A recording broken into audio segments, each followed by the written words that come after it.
नमस्कार, स्वागत है आपका। आपके साथ मैं हूं अमृता चौरसिया। एक नजर हेडलाइंस पर। G20 देशों का आतंकियों की पनाहगाहों को नष्ट करने का संकल्प। 21 बिंदुओं वाला संयुक्त घोषणा पत्र जारी। आतंकियों को वित्तीय मदद और इंटरनेट के गलत इस्तेमाल रोकने पर जोर।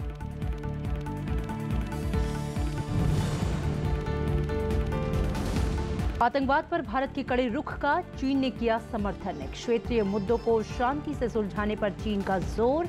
ब्रिक्स बैठक के दौरान प्रधानमंत्री और चीन के राष्ट्रपति में कई मुद्दों पर बात।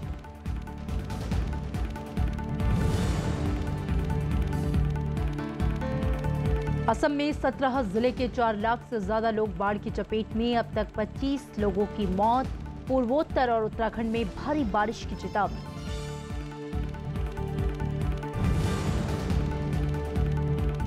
मिस्र के उत्तरी सिनाई प्रांत में भीषण आत्मघाती हमला। 23 सैनिकों की मौत, 25 से ज्यादा घायल। आईएस ने ली जिम्मेदारी।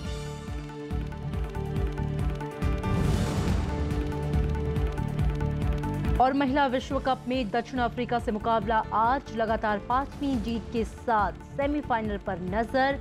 एशियाई एथलेटिक्स चैंपियनशिप में भारत को 4 गोल्ड समेत 14 पदक। और खबरें विस्तार से। जर्मनी में G20 की बैठक में आतंकवाद और कट्टरवाद की सभी नेताओं ने कड़ी निंदा की। नेताओं ने आतंकवाद और आतंक को वित्तीय मदद करने वालों के खिलाफ भी एक होने की बात कही। आतंकवाद के लिए इंटरनेट और सोशल मीडिया का इस्तेमाल ना हो, इसके लिए निजी क्षेत्रों के साथ मिलकर काम करने पर जोर दिया गया। सम्मेलन के इतर प्रधानमंत्री नरेंद्र मोदी ने जापान के प्रधानमंत्री के अलावा कई और नेताओं से मुलाकात कर अहम मुद्दों पर चर्चा की। हैम्बर्ग में G20 देशों के सम्मेलन में आतंकवाद का मुद्दा हावी रहा। बैठक में आतंकवाद की वैश्विक समस्या से निपटने के लिए साझा प्रयास और वित्तीय मदद देने वाले पर शिकंजा कसने की बात कही गई। साथ ही आतंकियों की पनाहगाहों को तबाह करने पर जोर दिया गया। प्रधानमंत्री नरेंद्र मोदी ने आतंकवाद पर नकेल के लिए 11 सूत्री कार्य योजना पेश की। इसमें सूचनाओं के आदान प्रदान, आतंकवाद को शह देने वाले देशों के खिलाफ कड़ी कार्रवाई और इससे निपटने पर विश्वव्यापी संधि की बात कही। G20 सम्मेलन में आतंकवाद से निपटने पर 21 बिंदुओं वाला संयुक्त घोषणा पत्र जारी किया गया। इसमें इसके अलावा सम्मेलन में प्रधानमंत्री नरेंद्र मोदी ने पेरिस समझौते को लागू करने को लेकर भारत की प्रतिबद्धता दोहराई। उन्होंने कहा कि जलवायु परिवर्तन की समस्या से निपटने के लिए पेरिस जलवायु समझौते को लागू करना सभी देशों के लिए जरूरी है। सम्मेलन के इतर प्रधानमंत्री नरेंद्र मोदी ने जापान के प्रधानमंत्री शिंजो आबे से मुलाकात की। दोनों नेताओं के बीच कई वैश्विक मुद्दों पर चर्चा हुई। प्रधानमंत्री ने कनाडा समेत कई और देशों के प्रमुखों से भी मुलाकात की। Bureau report, Rajya Sabha TV. Bharat और चीन की सीमा पर तनातनी के बीच कल ब्रिक्स की अनौपचारिक बैठक में प्रधानमंत्री नरेंद्र मोदी और चीन के राष्ट्रपति शी जिनपिंग ने एक दूसरे की तारीफ की। दोनों नेताओं ने आतंकवाद, आर्थिक विकास समेत कई मुद्दों को इस मंच से उठाया। जर्मनी के हैम्बर्ग में ब्रिक्स की अनौपचारिक बैठक के दौरान प्रधानमंत्री नरेंद्र मोदी और चीन के राष्ट्रपति शी जिनपिंग ने हाथ मिलाया। विदेश मंत्रालय के मुताबिक दोनों नेताओं के बीच कई मुद्दों पर बातचीत हुई। ये मुलाकात ऐसे वक्त में हुई है जब सिक्किम में दोनों देशों के बीच तनातनी का माहौल है। बैठक के दौरान प्रधानमंत्री नरेंद्र मोदी ने शी जिनपिंग की खुलकर तारीफ की।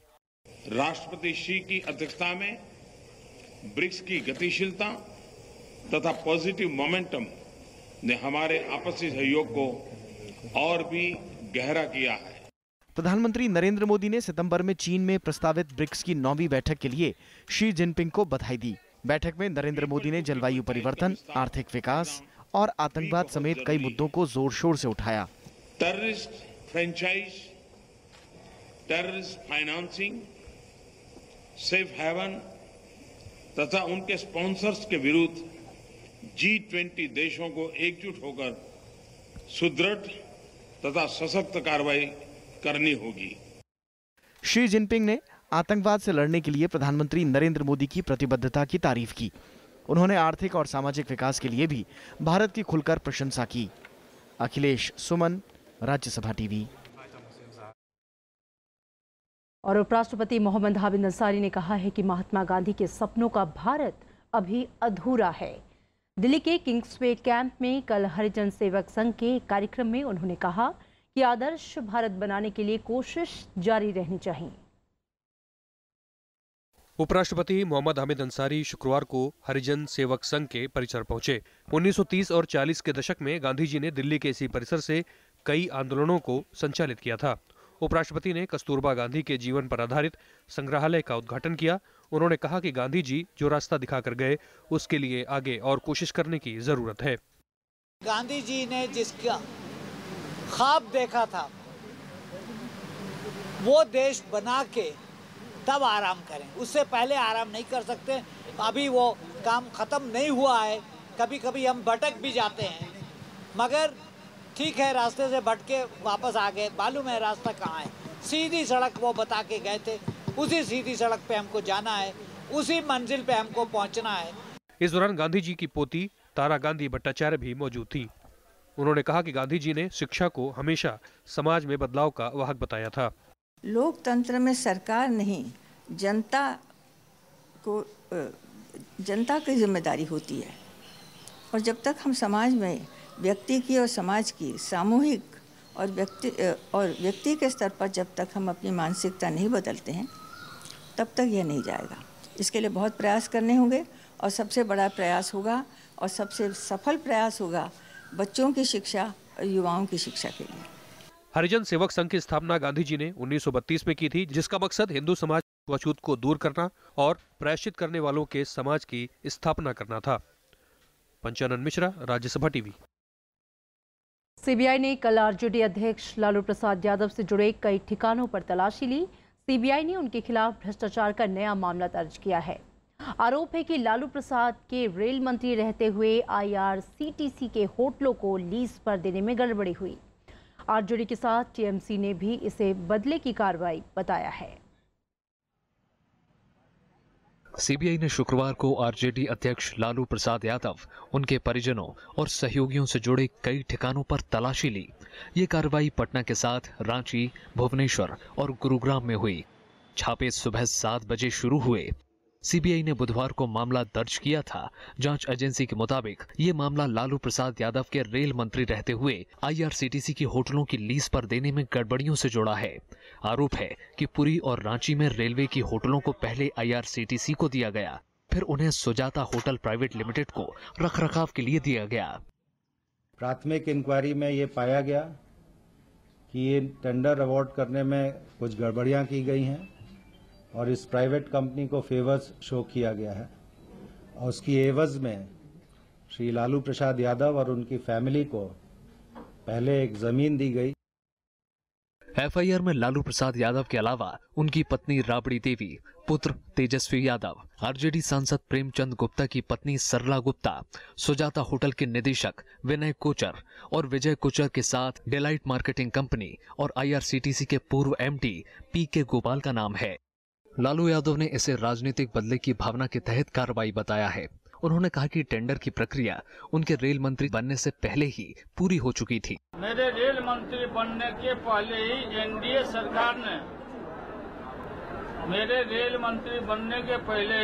सरकार ने यह निर्णय ले चुका था हैंड ओवर कर देने का। एनडीए गवर्नमेंट अटल बिहारी वाजपेयी जी जब माननीय प्रधानमंत्री थे। कांग्रेस ने पूछा कि अगर ये मामला इतना पुराना है तो फिर अब ये कार्रवाई क्यों की गई? तो रेलवेज ने 13 साल से उस टेंडर को कैंसिल क्यों नहीं किया? जवाब है मालूम नहीं। क्या रेलवे अब टेंडर को कैंसिल करेगी? जवाब है मालूम नहीं। क्या रेलवे ने उस कंपनी के खिलाफ कार्रवाई की जिसको टेंडर दिया गया है? जवाब नहीं। तो अब आप निर्णय कर लीजिए। केंद्र सरकार ने कहा कि उसका सीबीआई कार्रवाई से कोई लेना देना नहीं है। The government or the party has no role in it. Let me make it very clear. Instead of facing the charges and answering the charges, making political allegation against the government and the BJP has become a fashion. इस बीच Bihar police ने सभी police थानों को alert जारी कर दिया है। पटना में भी सभी संवेदनशील जगहों पर सुरक्षा बढ़ा दी गई है। Bureau report, Rajya Sabha TV. और हिजबुल कमांडर बुरहान वानी के मारे जाने को आज 1 साल पूरे हो रहे हैं। ऐसे में कश्मीर घाटी में तनाव फिर से बढ़ गया है। सुरक्षा बलों की भारी तैनाती की गई है और इंटरनेट सेवा बंद कर दी गई है। दूसरी तरफ कांग्रेस नेता सैफुद्दीन सोस के बुरहान वानी पर दिए गए बयान पर भी राजनीति तेज हो गई है।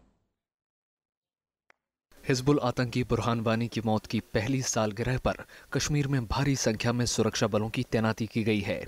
बुरहान वानी के शहर त्राल में निषेधाज्ञा लागू कर दी गई है, जबकि कश्मीर घाटी में इंटरनेट सेवा बंद कर दी गई है।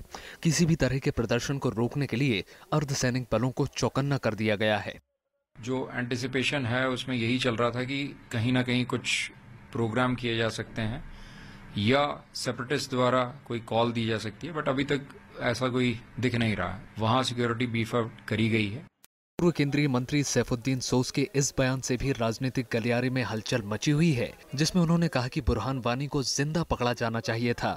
मेरे बस में होता मैं कहता कि बुरहान वानी को जिंदा रहना चाहिए, ताकि मैं डायलॉग करता उनके साथ और मैं समझाता उनको कि कश्मीर हिंदुस्तान और पाकिस्तान की दोस्ती का एक बड़ा अच्छा मजबूत पुल बन सकता है।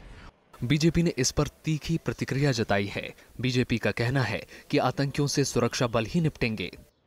सुरक्षा बलों को और फोर्सेस को अधिकार है, सेना को अधिकार है, वहाँ की पुलिस को अधिकार है।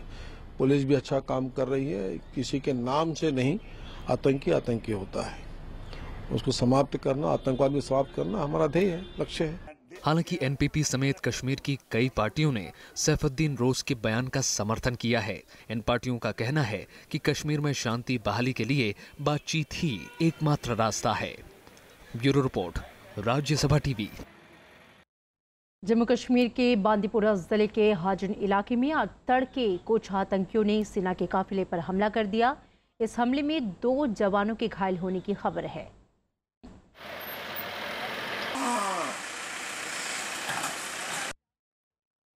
राज्य विधानसभा ने राज्य जीएसटी बिल को कल मंजूरी दे दी। विरोध में विपक्ष ने कार्यवाही का बहिष्कार किया।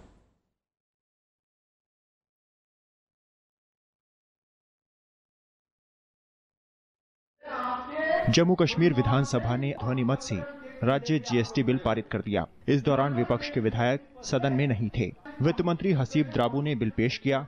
वित्त मंत्री के मुताबिक जीएसटी को लेकर राज्य सरकार के पास कानून बनाने का हक है। आने वाले वक्त में आम आदमी चाहता है कि जो है उसको फायदा हो, और उस फायदे के लिए इस प्रकार के जो रिफॉर्म्स हैं, कॉन्स्टिट्यूशन रिफॉर्म्स हैं या जो फाइनेंशियल रिफॉर्म्स हैं, उनका करना बहुत आवश्यक है। विपक्षी दलों नेशनल कॉन्फ्रेंस, कांग्रेस और सीपीएम ने जीएसटी कानून पारित करने का विरोध किया। इन दलों का कहना है कि इससे राज्य के विशेष दर्जे पर असर पड़ेगा। बिल पेश करने से ठीक पहले पूरे विपक्ष ने वॉकआउट किया। कश्मीर के अवाम के साथ में खिलवाड़ है, उनको बेवकूफ बनाया जा रहा है और अपना कुश्ती बचाने का एक्सरसाइज है। ये एक सरीहन एक धोखा है जम्मू कश्मीर के अवाम के साथ, और जो 370 के जरिए जो हमें स्पेशल स्टेटस मिला है उसकी नफी करता है ये इक़दाम। इससे पहले राष्ट्रपति प्रणब मुखर्जी ने जीएसटी को जम्मू कश्मीर में लागू करने वाले आदेश को मंजूरी दी। बुधवार को विधानसभा ने जीएसटी लागू करने के लिए प्रस्ताव पारित किया था। देश भर में जीएसटी 1 जुलाई से लागू हो गया है। जम्मू कश्मीर में ये लागू नहीं हुआ था। Bureau report, Rajya Sabha TV. और यहाँ लेंगे एक छोटा सा ब्रेक। आप देखते रहिए राज्यसभा टीवी।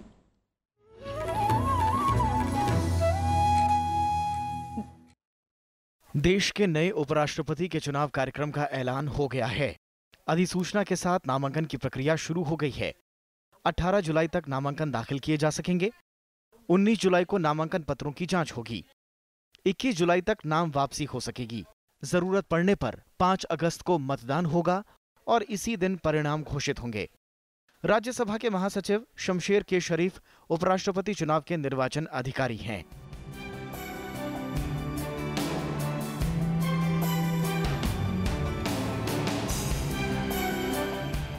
जब दिल ही टूट गया हम जी के क्या करेंगे, जब दिल ही टूट गया।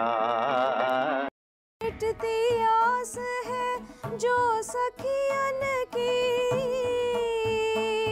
समझ जो गई तो गई, करूं क्या आस निराश भई। रूपनगर की सखियाँ आए, राजा जी माला पहनाए। तुम मांगत हारी, सो जा राजकुमारी, सो जा। हिंदुस्तानी फिल्मों के महानायक कुंदन लाल सहगल की बेजोड़ पारी की दास्तान देखिए विरासत में, सिर्फ राज्यसभा टीवी पर।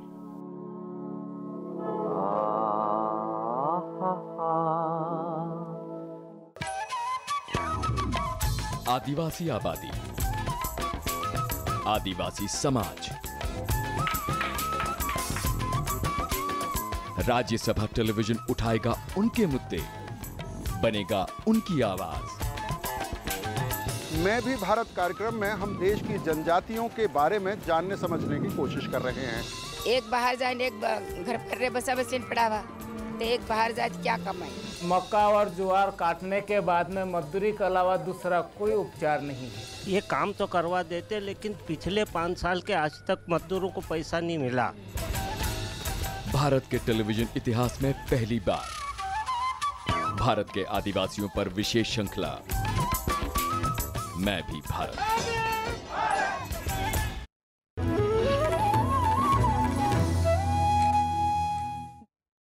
ब्रेक के बाद स्वागत है आपका। पश्चिम बंगाल के उत्तर 24 परगना में हालात अब भी तनावपूर्ण हैं। धारा 144 के बावजूद हिंसा की छिटपुट वारदातें हुई। प्रशासन ने विपक्षी दलों के नेताओं को पीड़ित इलाकों में जाने की अनुमति नहीं दी। बंगाल के उत्तर 24 परगना जिले के हिंसाग्रस्त इलाकों में मार्च करते अर्धसैनिक बलों के जवान। इन इलाकों में शुक्रवार को भी छिटपुट प्रदर्शन होते रहे। पुलिस ने प्रदर्शनकारियों को भगाने के लिए आंसू गैस के गोले छोड़े और बल प्रयोग किया। राज्य सरकार के मुताबिक बदोरिया, स्वरूपनगर, दिगंगा और बासिरहाट में हालात नियंत्रण में हैं।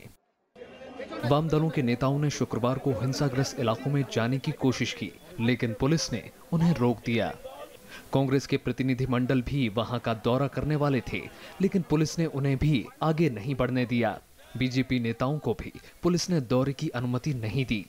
Even the police administration in Bengal now has declared such a situation that they don't have the courage to reach out to the affected areas and give solace to the affected people, and that's why they have just cordoned off the areas. আমাদের উদ্দেশ্য সেখানে কোনো উত্তেজনা তৈরি করা নয়। আমাদের উদ্দেশ্য সেখান থেকে কোনো রাজনৈতিক ফায়দা তোলা নয়। আমাদের একটাই উদ্দেশ্য, একটাই বক্তব্য, যে দাঙ্গা নয়, শান্তি চাই। It is not the peace in West Bengal that she is looking at. She is looking at that her TMC people can rule and command on everybody. उत्तर 24 परगना में फेसबुक पर एक आपत्तिजनक पोस्ट के बाद हिंसा शुरू हुई थी। इसमें कुछ लोग घायल हुए थे, जिसमें से एक की मौत हो गई थी। इस मसले पर मुख्यमंत्री ममता बनर्जी और राज्यपाल केशरीनाथ त्रिपाठी में बयानबाजी भी हुई थी। Bureau report, Rajya Sabha TV. Supreme court ने आईआईटी में संयुक्त प्रवेश परीक्षा के तहत हो रहे दाखिलों और काउंसलिंग पर रोक लगा दी है। कोर्ट ने ये रोक जेईई के तहत अभ्यर्थियों को दिए जाने वाले ग्रेस मार्क्स को लेकर लगाई है। जस्टिस दीपक मिश्रा की अध्यक्षता वाली पीठ ने कहा कि देश का कोई हाई कोर्ट अब से जेईई आईआईटी की किसी याचिका पर विचार नहीं करेगा। सुप्रीम कोर्ट ने ये रोक उन सभी संस्थानों पर लगाया है जहां आईआईटी जेईई के तहत दाखिले होते हैं। इस मामले की अगली सुनवाई 10 जुलाई को होगी। 30 जून को सुप्रीम कोर्ट ने एक याचिका पर सुनवाई करते हुए मानव संसाधन विकास मंत्रालय को नोटिस जारी किया था, जिसमें आईआईटी जेईई 2017 की रैंक लिस्ट को रद्द किए जाने की अपील की गई थी। ये याचिका आईआईटी के अभ्यर्थी ऐश्वर्या अग्रवाल की ओर से दायर की गई थी, जिसमें ग्रेस मार्क्स को लेकर सवाल उठाए गए थे। सुप्रीम कोर्ट ने गंगा और यमुना को जीवित व्यक्ति का दर्जा दिए जाने के हाईकोर्ट के फैसले पर रोक लगा दी है। उत्तराखंड सरकार की याचिका पर सुनवाई के दौरान सुप्रीम कोर्ट ने यह फैसला किया। राज्य सरकार ने नैनीताल हाईकोर्ट के 20 मार्च के आदेश पर रोक लगाने की मांग की थी। इस संबंध में सरकार ने ये दलील दी थी कि गंगा और यमुना को जीवित व्यक्ति का दर्जा देकर हाईकोर्ट ने गंभीर चूक की है, क्योंकि ये दोनों ही नदियां उत्तराखंड के बाहर भी बहती हैं। ऐसे में दूसरे राज्यों की जिम्मेदारी उत्तराखंड सरकार को नहीं दी जा सकती। तमिलनाडु के मुख्यमंत्री के पलानीसामी ने केंद्र सरकार को चिट्ठी लिखकर श्रीलंका से कड़ी प्रतिक्रिया जताने की मांग की है। तमिलनाडु सरकार के मुताबिक श्रीलंका की संसद में मछली उद्योग से जुड़े विधेयक पारित होने से भारतीय मछुआरों पर संकट और गहरा हो गया है। सरकार के मुताबिक इस विधेयक के चलते पाक की खाड़ी में भारतीय मछुआरों का जाना मुहाल हो जाएगा। चिट्ठी में ये चिंता जताई गई है कि नए कानून में भारतीय मछुआरों के पकड़े जाने पर 2 साल की जेल और 50,000 श्रीलंकाई रुपए के जुर्माने का प्रावधान है। पलानीसामी ने चिट्ठी में ये कहा है कि पाक की खाड़ी में तमिलनाडु के मछुआरे पारंपरिक तौर पर मछली पकड़ते रहे हैं।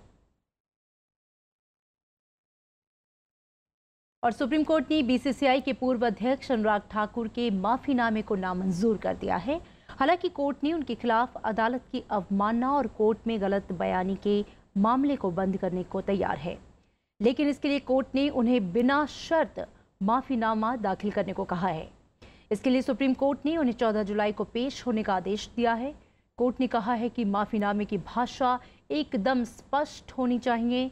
3 सदस्यीय खंडपीठ ने उन्हें एक पेज के हलफनामे में ये माफीनामा लिखने को कहा है।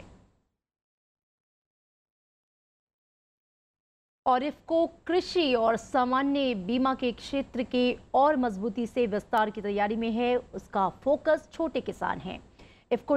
इफ्को टोक्यो जनरल इंश्योरेंस की 21.64% हिस्सेदारी को जापान के संयुक्त उद्यम भागीदार टोक्यो मरीन एशिया में विनिवेश किया है।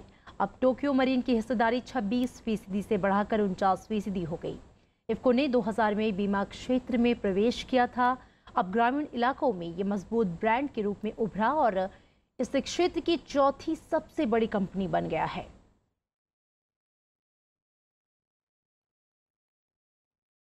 और असम में बाढ़ से हालात और गंभीर हो गए हैं। राज्य के 17 जिलों में करीब 4.5 लाख लोग इसकी चपेट में हैं, जिनमें करीमगंज और लखीमपुर जिले के लोगों का पर सबसे ज़्यादा असर पड़ा है। अब तक 25 लोगों की जानें जा चुकी हैं। करीब 900 गांव पानी में डूबे हैं। 20,000 हेक्टेयर में खड़ी फसल बाढ़ से बर्बाद हो गई। राज्य में ब्रह्मपुत्र समेत कई नदियां खतरे के निशान से ऊपर बह रही हैं। राज्य सरकार ने 181 राहत शिविर बनाए हैं। राहत और बचाव का काम जारी है। असम के मुख्यमंत्री सर्बानंद सोनोवाल ने कल हुई बैठक में अपने सभी कैबिनेट मंत्रियों को बाढ़ पीड़ित इलाकों का दौरा कर राहत बचाव और उचित सुविधाएं सुनिश्चित करने का निर्देश दिया है। मौसम विभाग ने अगले 5 दिनों में देश के उत्तर और पूर्वोत्तर इलाकों में भारी बारिश की चेतावनी जारी की है। मौसम विभाग के मुताबिक अगले 48 घंटों में उत्तराखंड, उत्तर प्रदेश, बिहार, झारखंड, असम, मेघालय और अरुणाचल प्रदेश में भारी बारिश होगी। और मिस्र के उत्तरी सिनाई प्रांत में कल हुए आत्मघाती हमले में 23 सैनिकों की मौत हो गई, जबकि 25 से ज्यादा सैनिक जख्मी हुए हैं। आईएस आतंकियों ने सेना को निशाना बनाकर यह हमला किया। कार बम धमाके सिनाई प्रांत के सीमावर्ती इलाके रफाह के सुरक्षा नाकों पर हुए। उत्तरी सिनाई आतंकवादी संगठन आईएस का गढ़ माना जाता है। 2013 से अब तक इस इलाके में सेना और पुलिस के सैकड़ों जवान मारे गए। आईएस ने एक बयान जारी कर इस हमले की जिम्मेदारी ली है।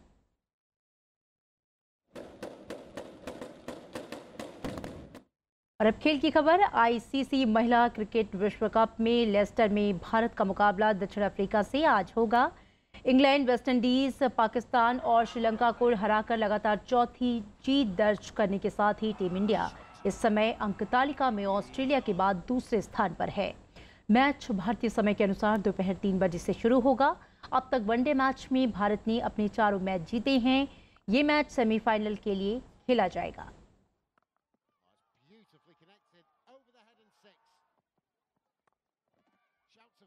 और पूर्व प्रधानमंत्री चंद्रशेखर की आज पुण्यतिथि है। वो भारत के 8वें प्रधानमंत्री थे। उनका कार्यकाल 10 नवंबर 1990 से 21 जून 1991 तक रहा।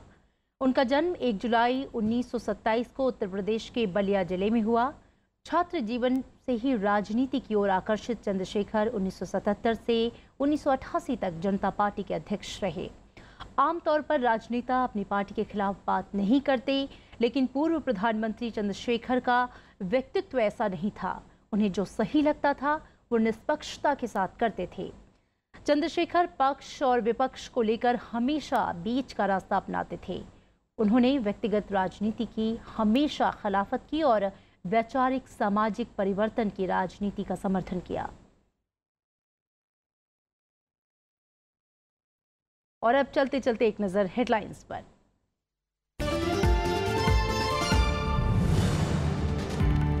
G20 देशों का आतंकियों की पनाहगाहों को नष्ट करने का संकल्प, 21 बिंदुओं वाला संयुक्त घोषणा पत्र जारी। आतंकियों को वित्तीय मदद और इंटरनेट के गलत इस्तेमाल रोकने पर जोर।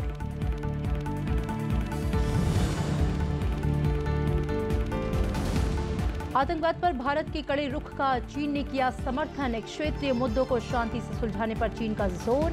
ब्रिक्स बैठक के दौरान प्रधानमंत्री और चीन के राष्ट्रपति में कई मुद्दों पर बात।